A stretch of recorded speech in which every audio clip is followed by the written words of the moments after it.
Et du cinéma à présent avec le court-métrage Les enfants de la diaspora. Il est signé Sabrina Onana, réalisatrice italo-camerounaise. Bonsoir. Bonsoir. Merci d'avoir accepté notre invitation. Merci à vous. Pourquoi ce sujet? Pourquoi les enfants de la diaspora, qu'on appelle aussi afro-descendants, vous ont inspiré? Ça m'a inspiré tout d'abord parce que ça fait partie de mon histoire, de mon propre parcours. Ces sujets-là liés à la construction identitaire des enfants d'immigrés en Europe sont des sujets que j'ai autant étudiés dans le contexte universitaire pendant mes études, puisque j'ai une formation de sociologue, mais aussi ce sont des sujets que j'ai choisi d'explorer à travers le cinéma documentaire, notamment le documentaire témoignage. Et là, cette fois-ci, avec les enfants de la diaspora, c'est un docu-fiction. Et donc, c'est un monologue dans lequel un enfant de la diaspora raconte les différents défis auxquels il a dû faire face, exactement, tout au long de son propre parcours. On va voir un extrait justement de ce court-métrage intitulé Les enfants de la diaspora. L'immigré est avant tout un émigré. Et en tant que tel, il transporte en lui et avec lui un monde. Linguistique, culturel, symbolique, spirituel. Enfermé dans une valise, ce monde m'a été légué en riche héritage. À moi, qui pour beaucoup suis le simple fruit du hasard. Un immigré qui n'a émigré de nulle part. En grandissant, je me suis parfois senti comme en exil. Hors du récit national. Sans patrie et sans pays natal. Privé d'histoire et de mémoire. Alors je me suis demandé, qui suis-je? Atopos. Pas à ma place ou sans place, j'ai ouvert la valise de mes parents, espérant trouver une réponse à mes questionnements. Moi, pourquoi le monologue pour ce court-métrage? Parce que, comme je disais tout à l'heure, ce monologue, en fait, c'est moi-même qui l'ai écrit. Et ce film est un petit peu aussi l'aboutissement de mon propre parcours en tant qu'enfant de la diaspora. Je suis issue de parents italiens et camerounais. Donc, moi-même, je suis donc italo-camerounaise. J'ai grandi en Italie. Maintenant, ça fait 10 ans que je vis en France. Et j'ai eu à me poser toutes ces questions en grandissant dans deux contextes familiaux, en même temps aussi dans plusieurs héritages culturels et j'ai dû apprendre à m'enraciner un petit peu dans tout ça et en même temps à me construire moi-même en tant que personne et à trouver moi-même ma propre identité et mes propres références. Et vous avez réussi à répondre à toutes ces questions? Oui. Oui. Et où finalement les enfants de la diaspora peuvent finalement trouver les réponses à toutes ces questions que vous vous posez dans ce court-métrage qui dure 8 minutes? Alors, ça dépend du type de réponse qu'on cherche, mais si on s'en tient à des questions liées à la culture, donc à tout ce qui est lié à l'identité culturelle, et donc aussi la question de la langue, de l'éducation, de la transmission culturelle, je pense en tout cas que c'est quelque chose de très important, par exemple, dans l'éducation, que les parents puissent faire le travail de transmission qui parfois n'est malheureusement pas fait parce que les parents peuvent assimiler, intérioriser en fait l'anxiété d'assimilation que peuvent avoir les sociétés d'accueil à propos de leurs propres enfants et de leurs identités. Et je pense que c'est quelque chose qu'il faudrait corriger, c'est-à-dire que quand on a la possibilité de transmettre la langue, les références tant littéraires que par exemple culinaire, etc., tout ce qui fait partie en fait de la culture, je pense que c'est quelque chose qu'il est important de transmettre en éduquant son enfant parce que ça va permettre à ces enfants qui vont se construire dans un contexte diasporique d'apprendre à savoir qui ils sont en trouvant leur place dans les différents héritages et les différentes histoires qui vont parcourir et traverser en fait leurs propres identités.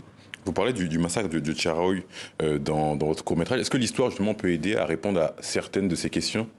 Oui, aujourd'hui, je pense que nous sommes dans un contexte historico-politique, mais aussi dans un contexte démographique avec toutes les immigrations postcoloniales, la construction d'identités telles que justement les Afropéens, qui nous oblige à poser aussi la question de la pacification des mémoires, donc de la réconciliation. Comment peut-on se réconcilier avec la mémoire historique quand elle est tragique, quand elle est douloureuse? Et c'est pour ça aussi que j'ai voulu poser cette question-là dans les enfants de la diaspora.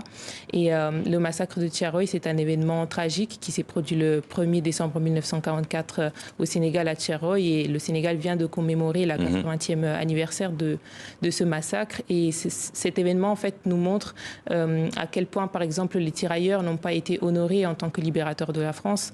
Et je pense qu'aborder ces questions-là de ça manière... peut aider à répondre à la question « Qui suis-je ?» qui est un peu le fil rouge, finalement. Ça peut aider à guérir, en fait, la mémoire ou le rapport que peuvent avoir les descendants, finalement, de ces personnes-là avec cette mémoire. Il y a quelques semaines, vous avez présenté à Paris Les enfants de la diaspora, projection suivie d'un débat. Ça s'est passé comment et quelles étaient finalement les questions que se posaient les gens dans le public et les premiers retours aussi?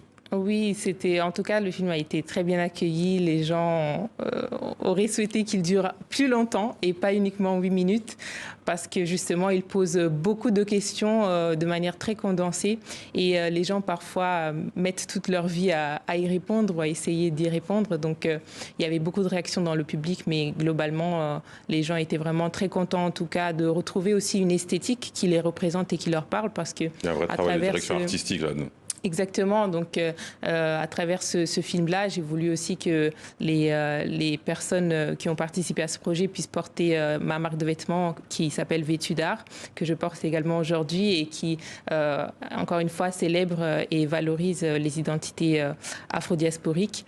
Et si vous voulez, le public était aussi content de retrouver cette esthétique-là parce que ça fait partie de cet effort que j'ai entrepris depuis des années aussi à travers mon travail filmique, mais aussi créatif de manière générale, de réappropriation de son identité, de son histoire, de sa culture et de aussi donc sa propre esthétique en tant qu'afrodescendant. Il y a une prochaine projection ? Exactement, donc une projection qui est annoncée pour le 11 janvier donc de cette année au cinéma Saint-André-des-Arts à 19h.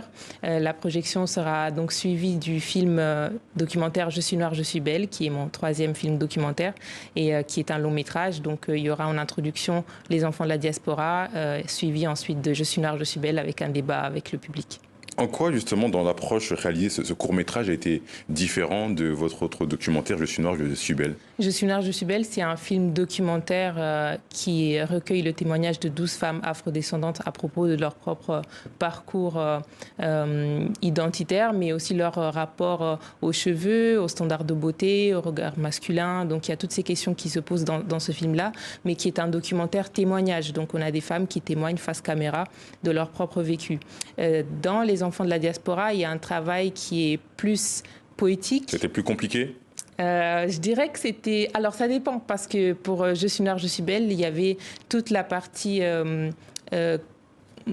problématisation du sujet à construire. Et là, dans Les enfants de la diaspora, j'ai pu plus exploiter ce côté aussi poétique que j'aime, parce que j'aime bien écrire. Voilà, et donc j'ai pu aussi plus me concentrer sur la direction artistique, des détails liés aussi aux vêtements, aux couleurs. Et dans Je suis noire, je suis belle, c'était vraiment plus... l'aspect témoignage. L'aspect témoignage et avec une recherche d'archives assez importante aussi. Il nous reste quelques secondes. Je suis noire, je suis belle en 2023, Les enfants de la diaspora en 2024. Vous savez la question que je vais vous poser. 2025, il y a quelque chose d'autre de prévu ou pas? Oui, plein de films documentaires que j'ai tournés en même temps parfois que ces autres films-là. Et qui, sur quelle thématique?